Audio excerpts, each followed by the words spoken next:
സഹോദരരെ, salute. UPSC civil service പരീക്ഷയുടെ ഏറ്റവും കഠിനമായിട്ട് എനിക്ക് തോന്നിയത് പ്രിലിമിനറി പരീക്ഷയാണ്. അതിനകത്ത് നെഗറ്റീവ് മാർക്സ് ഉണ്ട്. അപ്പോൾ അതുകൊണ്ട് വളരെ സൂക്ഷിച്ചൊക്കെ എഴുതിയാലേ ക്ലിയർ ചെയ്യാൻ പറ്റുള്ളൂ എന്ന് അറിയായിരുന്നു. പിന്നെ സമയം തീരെ കിട്ടില്ല, ഒരുപാട് ചോദ്യങ്ങളും ഉണ്ട്. പിന്നെ അതുപോലെ ആ സമയത്ത് ഞാൻ എഴുതുമ്പോൾ ഒരു സബ്ജക്റ്റ് പേപ്പറും ഉണ്ടായിരുന്നു, ഒരു ജനറൽ നോളജ് പേപ്പറും ഉണ്ടായിരുന്നു. അപ്പോൾ രാവിലെ ജനറൽ നോളജ്, ഉച്ചയ്ക്ക് ശേഷം വിഷയം ഹിസ്റ്ററി ആയിരുന്നു എൻ്റെ വിഷയം. അപ്പോൾ അതുകൊണ്ട് അത് എപ്പോഴും ടഫായിട്ട് തോന്നും. കാരണം വർഷങ്ങളും കുറേ ആലോചിച്ച് വെക്കാനുണ്ടല്ലോ മനസ്സിൽ. എപ്പോഴും ഒരു പ്രിലിമിനറിക്ക് പഠിക്കുമ്പോൾ നമ്മളൊരു ബേർഡ്സ് ഐ വ്യൂ എന്ന് പറയും. ഒരു പക്ഷി മുകളിൽ നിന്ന് നോക്കി എല്ലാം കാണുന്നത് പോലെ സകല കാര്യങ്ങളും അറിഞ്ഞിരിക്കണം എന്നാണ്. എന്നാൽ മെയിൻ പരീക്ഷ എനിക്ക് വളരെ എളുപ്പമായിരുന്നു. രണ്ടാമത്തെ പ്രാവശ്യം പ്രിലിമിനറി ക്ലിയർ ചെയ്ത് മെയിൻ എഴുതിയപ്പോൾ വളരെ എളുപ്പമായിരുന്നു. അതിനകത്ത് ഏക പ്രശ്നം ഉണ്ടായിരുന്നത് കണക്കില്ല, സ്റ്റാറ്റിസ്റ്റിക്സ് ആയിരുന്നു. അപ്പോൾ സ്റ്റാറ്റിസ്റ്റിക്സിൻ്റെ ഒരു ചെറിയൊരു സെക്ഷൻ കുറച്ച് പ്രയാസമാണെന്ന് തോന്നി. അമ്മയുടെ ഒരു കസിൻ ഉണ്ടായിരുന്നു, മാത്സ് പ്രൊഫസറായിരുന്നു, വിമല കൊച്ചമ്മ. അപ്പം കൊച്ചമ്മയുടെ വീട്ടിൽ ഞാൻ പോയി സ്റ്റാറ്റിസ്റ്റിക്സ് കുറച്ച് കഷ്ടപ്പെട്ടാണെങ്കിലും എന്നെ പഠിപ്പിച്ചു തന്നു. പക്ഷേ മെയിൻ പരീക്ഷ എനിക്ക് ഇംഗ്ലീഷ് നല്ലപോലെ കൈകാര്യം ചെയ്യാൻ അറിയാവുന്നത് കൊണ്ട് മെയിൻ വളരെ എളുപ്പമായിട്ട് എഴുതാൻ സാധിച്ചു. എന്തായാലും എന്നെ മൂന്നാം ഘട്ടമായ പേഴ്സണാലിറ്റി ടെസ്റ്റിന് വിളിക്കും എന്ന് എനിക്ക് അറിയായിരുന്നു. ഡൽഹിയിൽ UPSCയുടെ ആസ്ഥാനത്ത് ഇന്റർവ്യൂവിന് വിളിച്ചുകൊണ്ടുള്ള കത്ത് വന്നു. ഡൽഹിയിൽ ഞങ്ങൾ താമസിച്ചിരുന്നത് എൻ്റെ മൂത്ത ചേച്ചിയുടെ വളരെ അടുത്ത ഫ്രണ്ടായ ഡോക്ടർ ശൈലയുടെ ചേച്ചിമാരും അനിയനും അമ്മയും ഒക്കെ താമസിക്കുന്ന ഡൽഹിയിലുള്ള ഒരു കുറേ ദൂരെയാണ്. ഡൽഹിയിൽ ഒരു വീടുണ്ട്. ആ വീട്ടിൽ ഞാനും അമ്മയും കൂടെ പോയി അവിടെ താമസിച്ചിട്ടാണ് UPSCയുടെ ഇന്റർവ്യൂ രാവിലെ തുടങ്ങുമ്പോൾ ഞാൻ അവിടെ ചെന്നു. ഇന്റർവ്യൂ പങ്കെടുക്കുന്നതിന് മുമ്പ് ഞാൻ റാവുസ് IAS സ്റ്റഡി സർക്കിളിൽ പോയ കഥയൊക്കെ ഞാൻ നേരത്തെ പറഞ്ഞിട്ടുണ്ടല്ലോ. അപ്പോൾ അവിടുന്ന് കിട്ടിയ ഒരു തിക്ത അനുഭവം മനസ്സിലിങ്ങനെ ഒരു പോറലായിട്ട് കിടക്കുന്ന അതും വെച്ചുകൊണ്ടാണ് ഞാൻ UPSCയുടെ ആസ്ഥാന മന്ദിരത്തിലെ ഇന്റർവ്യൂവിന് പോയത്. അവിടെ ഇരിക്കുന്ന ആളുകളെന്ന് പറഞ്ഞാൽ അവരെ കണ്ടാലും നമുക്കൊരു അപകർഷതാബോധം സ്വയം തോന്നും. കാരണം മാർച്ച് ആയതുകൊണ്ട്, നല്ല ചൂട് സമയമായതുകൊണ്ട് ഞാൻ സാധാരണ കോട്ടൺ സാരിയൊക്കെ ഉടുത്ത് ആണ് പോയത്. പക്ഷേ അവിടെ UPSCയുടെ മുഴുവൻ ബിൽഡിങ്ങും AC ആണ്. അപ്പോൾ അതിനകത്ത് കയറിയ തണുപ്പുണ്ട്. അതൊന്നും എനിക്കറിയില്ലായിരുന്നു, ആദ്യമായിട്ടല്ലേ പോകുന്നത്. ഇന്റർവ്യൂവിന് പങ്കെടുക്കാൻ വന്ന സകല ആൺകുട്ടികളും കോട്ടും സൂട്ടും ടൈയും ഒക്കെ കെട്ടി സ്മാർട്ടായിട്ട്, പെൺകുട്ടികളെല്ലാം നല്ലപോലെ ഒരുങ്ങി സിൽക്ക് സാരി ഉടുത്ത് മുടി നല്ലപോലെയൊക്കെ ആക്കി നല്ലപോലെ ആഭരണമൊക്കെ ധരിച്ച് നല്ല സുന്ദരി കല്യാണത്തിനൊക്കെ പങ്കെടുക്കാൻ പോകുന്ന പോലുള്ള ഒരു സൗന്ദര്യത്തോടു കൂടിയേ ഇരുന്നത്. കൂടാതെ അവരെ ഊസിങ് കോൺഫിഡൻസ് എന്ന് പറയില്ലേ, ഇങ്ങനെ ഭയങ്കര ധൈര്യം, ഞങ്ങൾക്ക് എന്തായാലും കിട്ടും എന്നുള്ള മട്ടിലായിരുന്നു അവരുടെ സംസാരവും രീതികളും ഒക്കെ.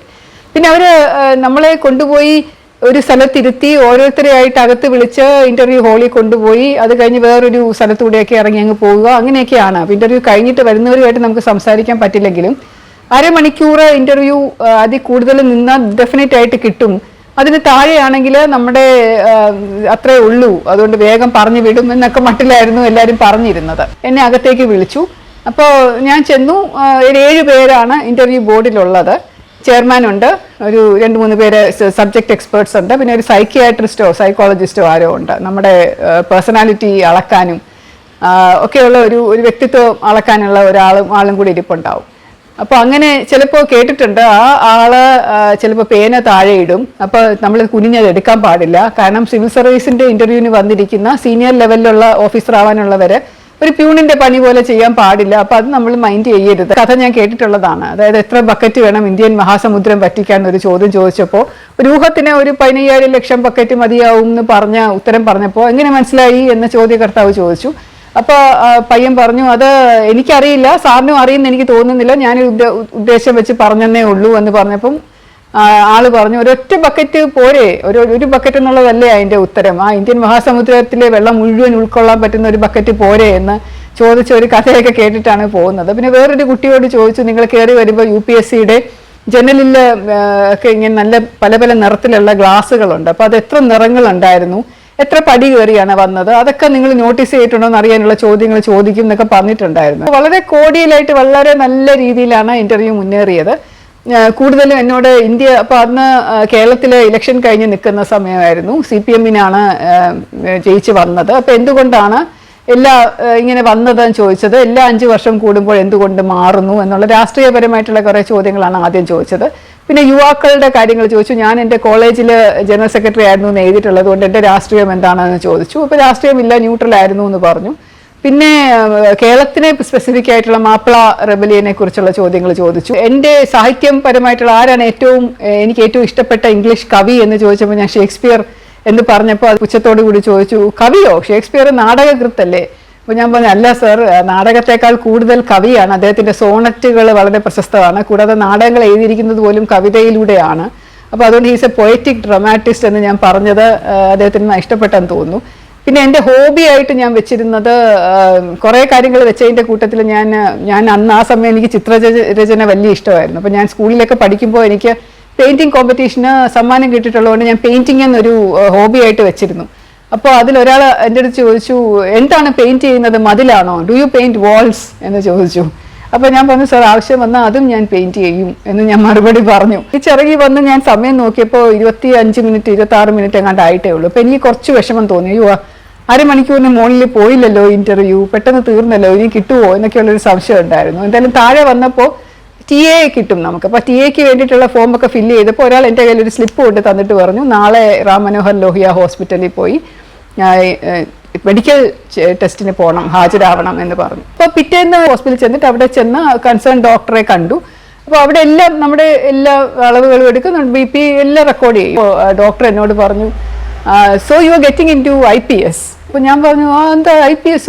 No, I am getting into IAS. Who told you that I am getting into IPS? എന്ന്. കാരണം IPS എന്നൊരു ചിന്ത അപ്പോൾ മനസ്സിൽ കൂടെ ഇല്ലല്ലോ.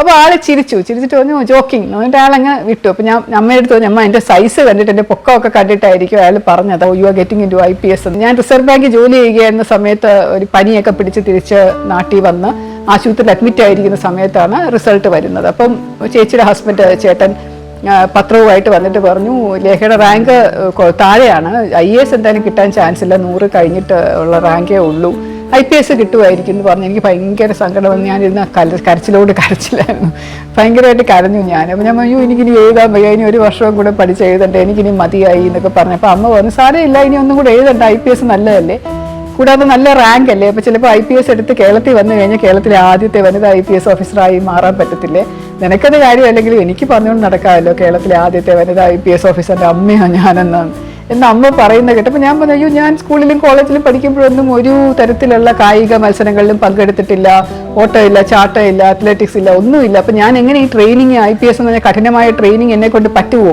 എന്നൊക്കെയുള്ള ചിന്തയുണ്ടായിരുന്നു. ഇങ്ങനെ സ്വപ്നം കണ്ട് കവിത എഴുതി നടക്കുന്ന, ലിറ്ററേച്ചറൊക്കെ പഠിച്ച് നടക്കുന്ന ഒരു ജീവിയല്ലേ, സ്വപ്നജീവി.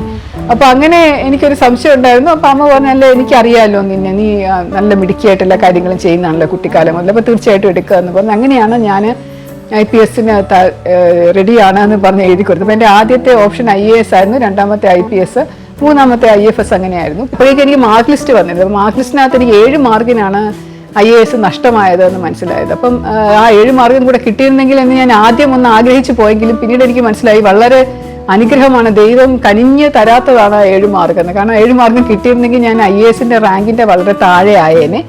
ഏതെങ്കിലും ദൂരെയുള്ള വല്ല സംസ്ഥാനങ്ങളിലും, ആസാമോ മേഘാലയയോ അല്ലെങ്കിൽ ജമ്മു ആൻഡ് കാശ്മീരോ പഞ്ചാബോ അതുപോലെയുള്ള സ്ഥലങ്ങളിൽ IAS ഓഫീസറായിട്ട് ജോലി ചെയ്യേണ്ടി വന്നേനെ. അതിനേക്കാളും നല്ലതല്ലേ എൻ്റെ സ്വന്തം സംസ്ഥാനത്ത് എനിക്ക് അറിയാവുന്ന ആൾക്കാരുടെ ഇടയിൽ അറിയാവുന്ന ഭാഷയും സംസ്കാരവും ഉള്ള സ്ഥലത്ത് അതുപോലെ ആദ്യം പ്രഥമ വനിതാ IPS എന്നൊക്കെ വന്ന് കേരളത്തിൽ വരാൻ പറ്റുന്ന ഒരു വലിയ ഭാഗ്യം തന്നെയായിരുന്നു. അപ്പം ആ 7 മാർക്ക് നഷ്ടപ്പെട്ട് അന്ന് ഞാൻ കരഞ്ഞത് എന്തുമാത്രം വിഡ്ഢിത്തമായിരുന്നു എന്ന് പിന്നീട് എനിക്ക് പലപ്പോഴും തോന്നിയിട്ടുണ്ട്. അപ്പോൾ എല്ലാവരും മനസ്സിലാക്കേണ്ട ഒരു കാര്യം ഇതാണ്, നമുക്ക് എന്തെങ്കിലും ഒരു കാര്യം ഒരുപാട് ആഗ്രഹിച്ചിട്ടുണ്ട്, അത് കിട്ടാതെ വരുമ്പോൾ എപ്പോഴും ആശ്വസിക്കേണ്ടത് നല്ലതിനാണ് കിട്ടാത്തതെന്നാണ്. കാരണം അതിനേക്കാളും മെച്ചപ്പെട്ട ഒരു കാര്യമാണ് നമുക്ക് വേണ്ടി കാത്തിരിക്കുന്നത്. അതിനേക്കാളും നല്ല ഒരു വഴിയിലേക്ക് കൊണ്ടുപോകാൻ വേണ്ടിയിട്ടാണ് ആ ഒരു വിഷമം നമ്മുടെ മുന്നിൽ വന്ന് നിന്നത് എന്ന് മനസ്സിലാക്കുക. പലപ്പോഴും പിന്നീടും ഞാനത് ഒരുപാട് ആഗ്രഹിച്ച കാര്യങ്ങൾ ജീവിതത്തിൽ കിട്ടാത്തപ്പോൾ ഞാൻ ഈ കാര്യം ഓർത്തിട്ട് സമാധാനിക്കും, നല്ലതിന് തന്നെയാണ്. കാരണം എപ്പോഴും നമ്മുടെ നല്ലത് എന്താണോ അതിനു വേണ്ടി മാത്രമുള്ളത് കാര്യമേ നമ്മുടെ ജീവിതത്തിൽ സംഭവിക്കൂ എന്നുള്ളത്. സസ്നേഹം, ശ്രീലേഖ.